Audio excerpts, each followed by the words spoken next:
Vamos ahora con el texto mixto, jóvenes cachimbos, sobre las lenguas nativas, algún aspecto de ellas. Dice aquí, las lenguas nativas del Perú, aquellas que se hablan o se hablaban desde antes de la conquista, afrontan un ocaso.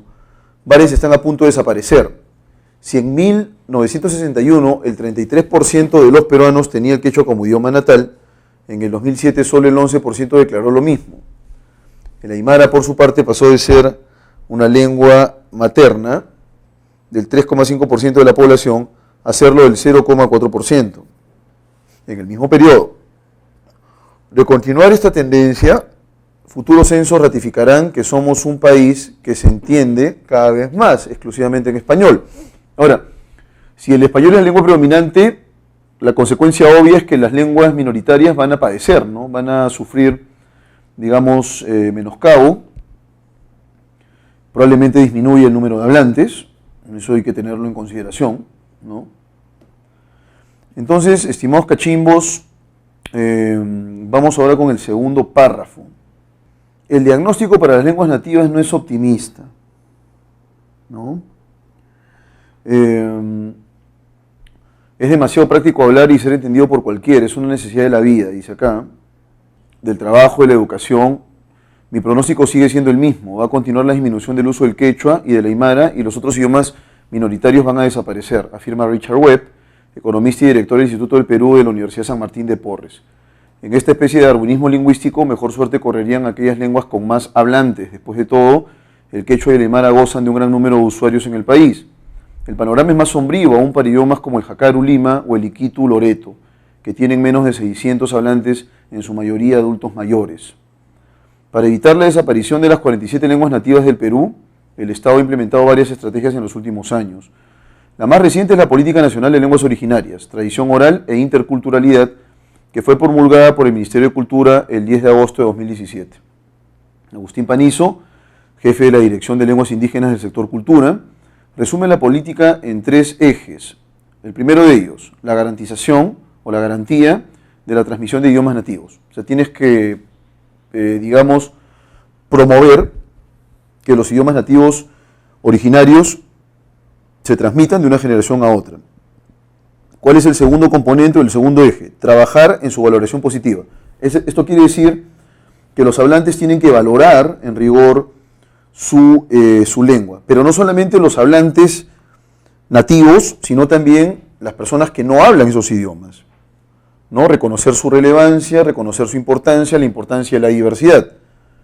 Y preservar su conocimiento mediante la pedagogía y el estudio lingüístico. Eso quiere decir que también es importante que se creen materiales de trabajo para el aula, si acaso se piensa articular mecanismos de alfabetización en lengua originaria.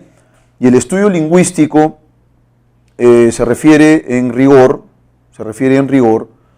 a las descripciones, la documentación lingüística que se pueda realizar de la lengua, ¿no?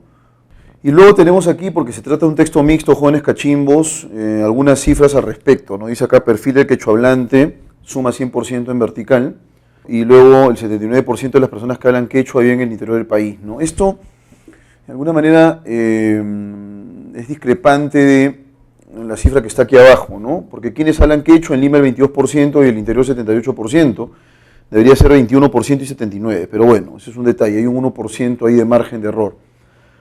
Luego, dice lo siguiente acá, en el norte el 11%, en el centro el 33%, en el sur el 31%, el oriente el 4%. Entonces, las zonas donde más se habla quechua son el centro y el sur peruano.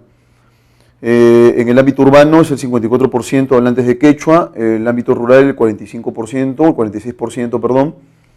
Luego, en los niveles socioeconómicos A, B, C, D y E, tenemos una serie de porcentajes, en AB 5%, en C 13%, en D 25% y en E 57%, ¿no? Que es el nivel más deprimido en el que encontramos una mayor cantidad de hablantes, ¿no? Y luego, en cuanto al grupo etario, o los grupos etarios, que son 3 aquí, es decir, los grupos que están asociados con la variable edad, el primero de ellos es de 18 a 24 años, el 11%, de 25 a 39 años, el 23%, de 40 más años, el 66%, ¿no? O sea, lo que quiere decir esto es que las personas mayores son las que hablan el quechua. ¿Eso es positivo para la lengua? No, porque si acaso hay algo que permite la preservación de un sistema lingüístico es que lo hablen las generaciones jóvenes, ¿no? Niños, jóvenes, y al parecer eso no está ocurriendo, así que eso es peligroso. La zona centro y sur congrega, dice acá, la mayor cantidad de quechohablantes, que es el 64%. Y ahora sí, empecemos con la primera pregunta. Dice, fundamentalmente el autor sostiene que, alternativa A, hay una disminución en el número de hablantes de lenguas nativas del Perú, incluso algunas estarían en peligro de desaparecer. B, la extinción de las lenguas nativas del Perú está determinado por el argunismo lingüístico, frase acuñada por Richard Webb. C, la reducción a paso galopante de los hablantes de lenguas nativas tiene como consecuencia el menoscabo de la identidad peruana. Y finalmente, el Estado ha implementado diversas estrategias en los últimos años con el fin de evitar la desaparición de las lenguas nativas en el Perú. 2, el término sombrío. Vamos con la pregunta número 1. ¿Cuál sería la clave correcta aquí? ¿Cuál sería la clave que expresa mejor el argumento principal del autor, o la afirmación principal del autor, la idea principal? Es la clave A, ¿no? Existe un decremento notorio en el número de hablantes de lenguas nativas, lo cual hace suponer que éstas van a extinguirse en algún momento, ¿no? Eso es lo que tenemos que tomar en consideración. Luego nos piden por el término sombrío, tienen un futuro sombrío, dice acá. Tienen un futuro sombrío, en consecuencia se refiere a un pronóstico halagüeño. Halagüeño es que halaga, no tiene nada que ver con halagüeño esto. Incognoscibles, que no se conoce. Melancólico, que es triste y desalentador, que es la clave correcta, ¿no? Es un pronóstico que no nos caería muy bien. Vamos ahora con la pregunta número 3. A partir de la imagen es válido deducir sobre los quechohablantes ¿qué? ¿Qué podríamos deducir a partir de la imagen, ¿no? Tenemos una serie de datos vinculados con grupos etarios, con niveles socioeconómicos, los ámbitos en los cuales encontramos más quechohablantes, se contrasta el ámbito rural, el ámbito urbano. Entonces, a partir de esta imagen podríamos deducir sobre los quechohablantes que millones de peruanos ya no podrán transmitir el idioma quechua a sus futuros descendientes. El 64% de ellos reside en la zona centro y sur del Perú y el 36% tiene su residencia en Lima. Eso no se puede deducir porque eso es textual. El número ingente de ellos afirmó que pertenecen a los sectores socioeconómicos A y B. Eso es falso, eso sería incompatible más bien, porque hemos visto nosotros un mayor porcentaje en las zonas más deprimidas, ¿no? La diferencia etaria indicaría que esta lengua está perdiendo prestigio entre los más jóvenes, lo cual es cierto, es apenas un 11%. A partir de cuál podríamos deducir eso, ¿no? Los jóvenes se resisten a hablar la lengua. De la relación texto-infografía sobre las lenguas nativas, podemos afirmar que A, la situación de las lenguas quechua y aymara es la más acuciante, es decir, la más urgente, debido a su número reducido de nativohablantes. Un porcentaje de personas quechohablantes habría sufrido discriminación por expresarse en esta lengua nativa. El Estado ha implementado políticas ad hoc con el fin de conservar a las lenguas con mayor número de hablantes. El 22% de los hablantes de lenguas nativas tiene su residencia en Lima, mientras que el 78% de ellos reside en provincia. Bueno, en principio la infografía está vinculada solo con el quechua, así que a lenguas nativas no puede ser la clave, ¿no? Quechua aymara solamente es quechua, tampoco puede ser la A. El Estado ha implementado políticas ad hoc con el fin de conservar las lenguas, también no puede ser. Podemos afirmar que es la B, porque ahí sí se enfoca en los quechohablantes. Y hay una parte aquí en la lectura que dice lo siguiente: ya sea por la marginación o la violencia, miles de peruanos dejaron de transmitir su idioma a sus hijos. Nos hablan de miles, pero no de porcentajes.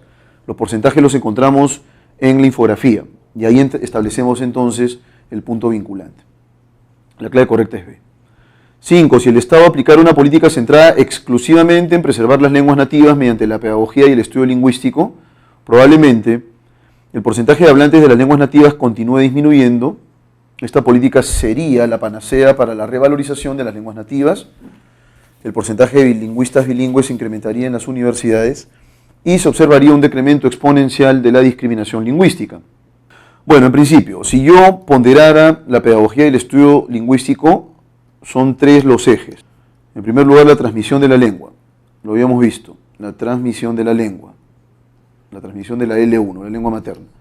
Luego, la valorización de la lengua. La valorización de la L1.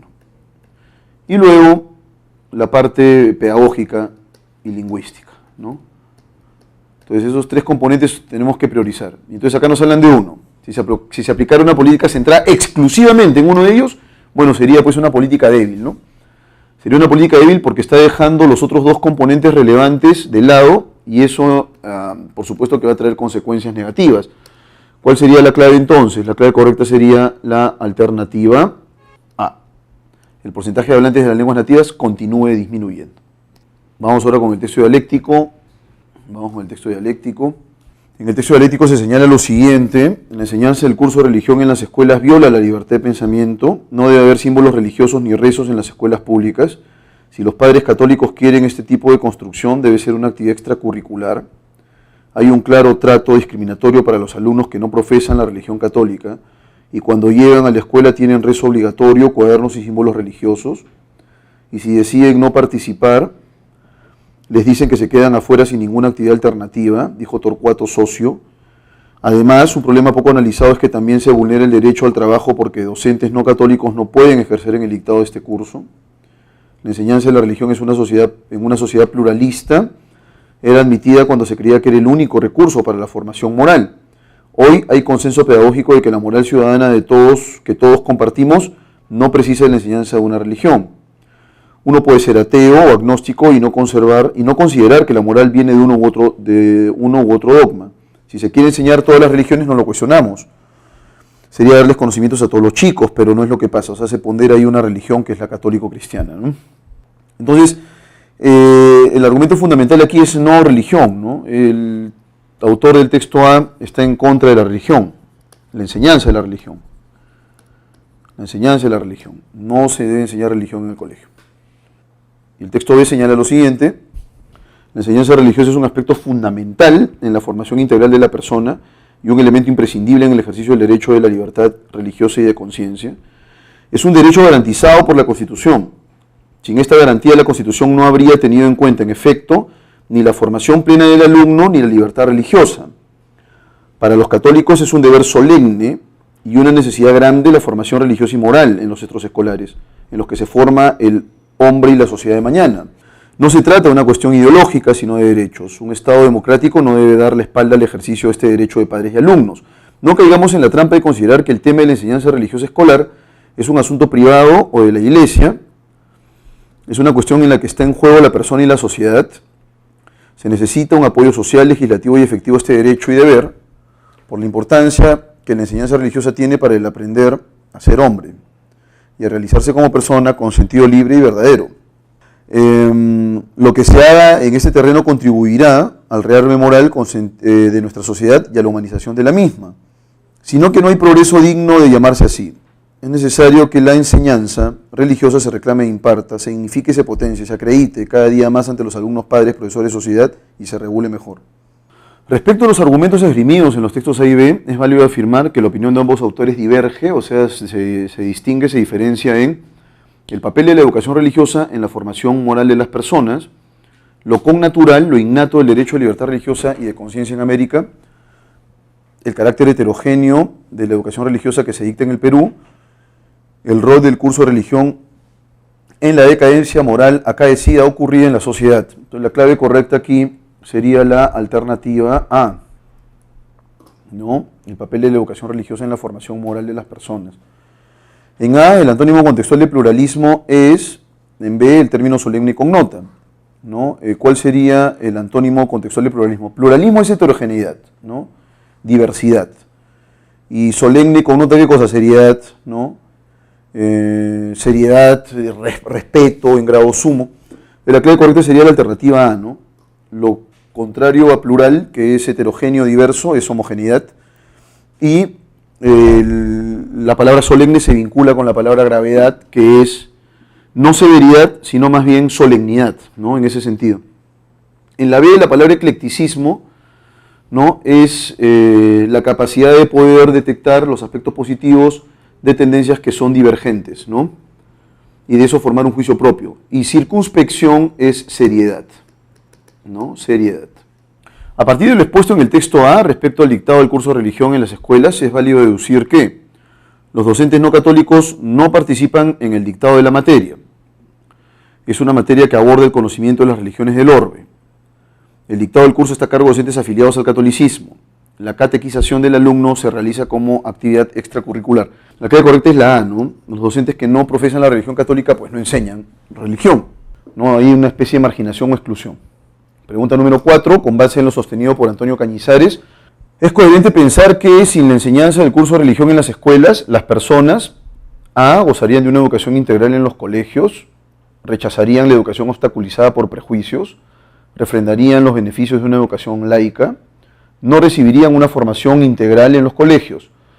Entonces, Cañizares es el autor del texto B, ¿no? Quien está de acuerdo más bien con la enseñanza de la religión en las escuelas. Entonces, en virtud de esta óptica, nosotros podríamos deducir lo siguiente, ¿no? Que no recibirían una formación integral, porque él considera que la enseñanza del curso de religión es fundamental para que el alumno no solo reciba conocimientos, sino también se pueda formar desde el punto de vista moral. Entonces la clave sería la D. Siguiendo la lógica del autor del texto B, ¿no? Pregunta número 5, desde la perspectiva de Braginsky, si el curso de religión abordara todas las religiones para proveer de amplios conocimientos a todos los educandos, entonces, A, los estudiantes caerían en la perversión por no contar con parámetros morales, se impugnaría la nocividad de la religión para el desarrollo intelectual del joven, este no se opondría a que se dicte el curso de educación religiosa en la escuela, los alumnos católicos serían víctimas de discriminación y segregación religiosa.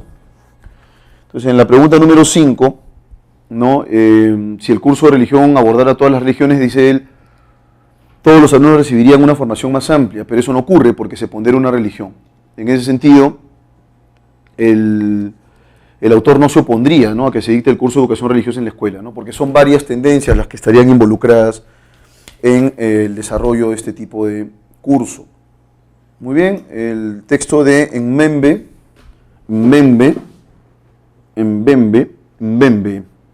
Según Zygmunt Bauman, las guerras en la era de la globalización no tienen entre sus objetivos la conquista, la adquisición y la requisa de territorios. Su forma sería más bien idealmente la de un ataque relámpago. El creciente abismo entre los medios rudimentarios por un lado y la alta tecnología por otro no ha sido nunca tan evidente como en la guerra del Golfo y la campaña contra Kosovo.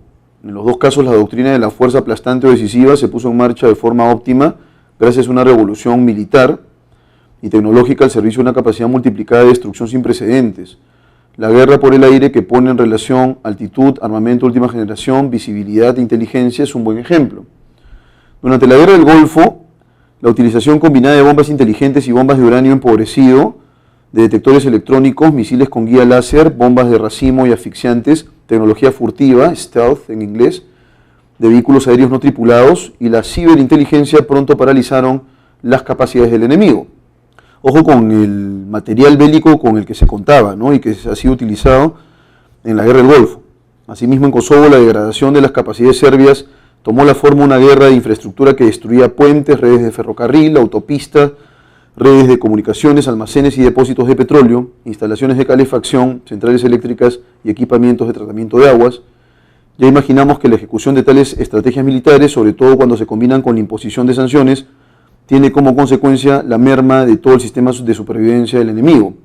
Los daños duraderos en la vida civil son particularmente elocuentes. Por ejemplo, la destrucción del complejo petroquímico de Pančevo cerca de Belgrado durante la campaña de Kosovo ha dejado tal nivel de toxicidad en los alrededores, cloruro de vinilo, amoníaco, mercurio, nafta y dioxina, que se recomendó a las mujeres embarazadas que recurrieran al aborto, y en toda la región se aconsejó evitar los embarazos durante un periodo de 2 años, ¿no?, por la contaminación. Imagínense ustedes el nivel de toxicidad que se derivó de esta guerra y del uso además de bombas inteligentes, bombas de uranio y una serie de material bélico que es muy peligroso.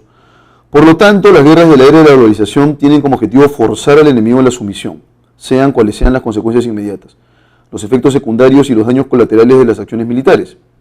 En este sentido, las guerras contemporáneas recuerdan más a la estrategia guerrera de los nómadas que a la de las naciones sedentarias o a las guerras territoriales de conquista y anexión de la época moderna, ¿no?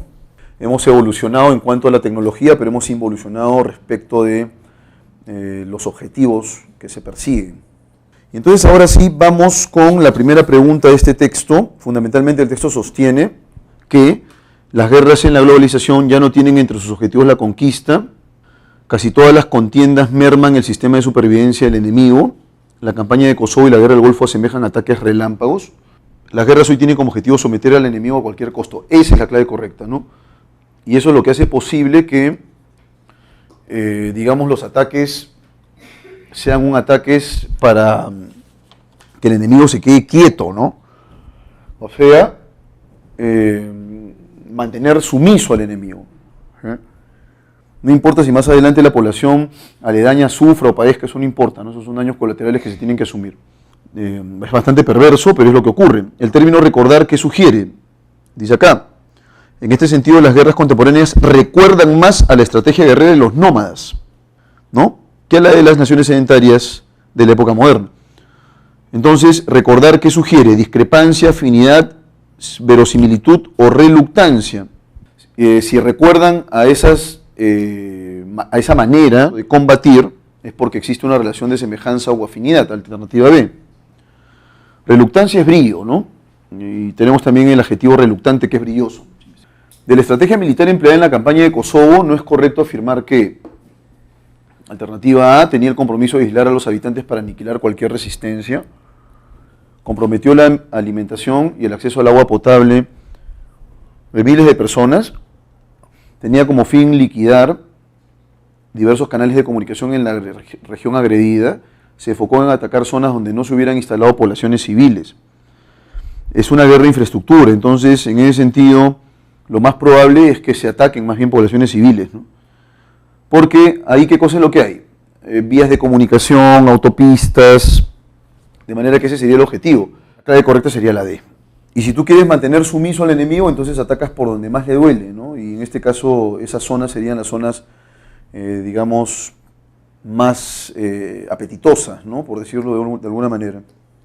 Pregunta número 4. De la destrucción del complejo petroquímico de Pansebo, es válido deducir que, alternativa A, durante la guerra se desata una lógica que desestima el valor de la vida humana, ¿no es cierto? Si es sometimiento del adversario a cualquier precio, la clave correcta es la A, ¿no? Una lógica que desestima el valor de la vida humana, simplemente lo que quiere es mantenerlo sumiso, ¿no?, a cualquier precio. Entonces esa es la lógica contemporánea, la vida humana vale muy poco. Y finalmente, si el ejército bélico buscara únicamente anexar nuevos territorios para una nación, destruir la infraestructura de la zona de interés supondría una práctica sin sentido. Claro, si tú quieres anexar el territorio, no te conviene destruir ese territorio, ¿no? Entonces destruir la infraestructura sería pues un despropósito, si lo que quieres es anexar nuevos territorios. La clave es la A. Vamos con el texto mixto inmediato. Los hackers tradicionales disfrutaron de sus conocimientos como si se tratara de una especie de superpoder que podía ser usado para el bien o para el mal. Podían escribir softwares exitosos, nuevos lenguajes o diseñar juegos. Todo el boom de la informática. También eran capaces de inventar sistemas para encriptar la información de forma segura. Pero quizá otro hacker inventara un sistema para averiguar las claves o desproteger el sistema, y con softwares cada vez más complejos también aumentaron los problemas. Ya no se trataba únicamente de proteger una PC, había que proteger todo tipo de dispositivos, hacerlo a través de una red con millones de máquinas interconectadas y contar con conocimientos, herramientas y presupuesto para enfrentarse a amenazas que pueden ser enormes debido a lo jugoso del botín. Si hay una interconexión, el impacto es mucho mayor, ¿no?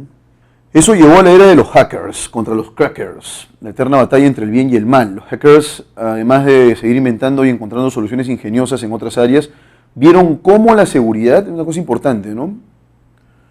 Era el campo donde más se usaba el término con que se identificaban, lo cual resultaría ser una desgracia colateral. Por otro lado, la lista de malos usos que se puede dar a la tecnología es casi infinita, tan amplia casi como la que se pueda dar un cuchillo, una cámara de fotos o la portada de un periódico. Esos hackers malos son capaces de robar millones de contraseñas de las bases de datos de las grandes empresas o usar sus conocimientos para clonar tarjetas de crédito o interceptar los mensajes que se envían de un móvil a otro. El problema no está en la tecnología en sí, está en su uso. En si el hacker que está detrás del teclado tiene un objetivo noble o busca simplemente fastidiar, enriquecerse o hacer algo peor, ¿no? Vamos con la siguiente figura, los hackers en las organizaciones. Tenemos el white hats, que son sombreros blancos. Estos se encargan de la seguridad informática, ¿no? Entonces, los beneficios que brindan básicamente están vinculados con la seguridad, ¿no? Y por esa razón dice acá, utilizan sus conocimientos en la informática con fines benéficos. Se encargan de que la información de cualquier entidad esté segura en la red. Los analistas de seguridad, por ejemplo. Pero ahí tenemos los otros, los black hats, que son los crackers o sombreros negros. Usan sus habilidades en la informática para ingresar a redes o equipos de cómputo y causar daño, ¿no? Se valen de cualquier carencia o agujero para generar nuevos ataques. Y finalmente los grey hats o sombreros grises están entre los límites de los hackers, black hats y white hats. Tienen la habilidad para acceder a sistemas y redes, aunque sus propósitos dependen de si están siendo contratados por una organización para protegerla o para vulnerar los intereses de otra, ¿no? El contrato, es importante eso, ¿no? Porque eso va a implicar un acuerdo económico, pues si los contratan no va a ser gratis, no va a ser ad honorem. Entonces, pregunta número 1. Leídos en conjunto, fundamentalmente el texto y la infografía desarrollan como tema, alternativa A, una clasificación de las actividades que han ejercido los hackers, una periodización de las varias mutaciones del término hacker, las diferencias más importantes entre los hackers y los crackers, una tipología de los hackers según los propósitos que persiguen. Entonces lo que hay aquí es, por así decirlo, una clasificación de los hackers de acuerdo con la función o el objetivo que intenta cumplir, ¿no? La clave correcta es dedo. En el caso de uso, que se utiliza casi al final, el problema no está en la tecnología en rigor, ¿no? Sino más bien en el uso que se le dé a esa tecnología. Si el hacker que está en el teclado quiere ayudar, quiere molestar, quiere enriquecerse o algo peor, dice acá. Entonces, en ese sentido, las implicancias son de carácter ético, ¿no? Heurístico es relativo al conocimiento, ¿no? Que permite conocer o saber. Así que no tiene nada que ver. 3. Respecto a la caracterización de los grey hats que figuran en el gráfico, es válido deducir que viven obsesionados por infligir daño a equipos y sistemas de ciertas compañías. Pueden ser calificados como mercenarios debido a la manera en que operan. Recuerden la parte económica o pecuniaria, la clave es B. Efectivamente son mercenarios porque ellos van a ser contratados, y si hay un contrato, hay por supuesto un estipendio pecuniario que van a recibir. La clave correcta sería B, entonces. Prefieren brindar sus servicios a empresas de información y seguridad de datos. Por lo general prestan sus servicios a grupos con exiguos, con pocos recursos económicos, no, porque van a ser contratados. Considerando la lectura del segundo párrafo, resulta evidente que en el gráfico se clasifica a los hackers según el rol que asumen en el ámbito de la seguridad. Se muestra que la tecnología supone un serio riesgo para todo tipo de industria. El color de los sombreros se relaciona directamente con la habilidad del hacker. Pueden existir hackers con marcados rasgos amorales en el mundo electrónico, ¿no? En el caso del hacker, entonces, de acuerdo con el papel o el objetivo que van a cumplir, ¿no?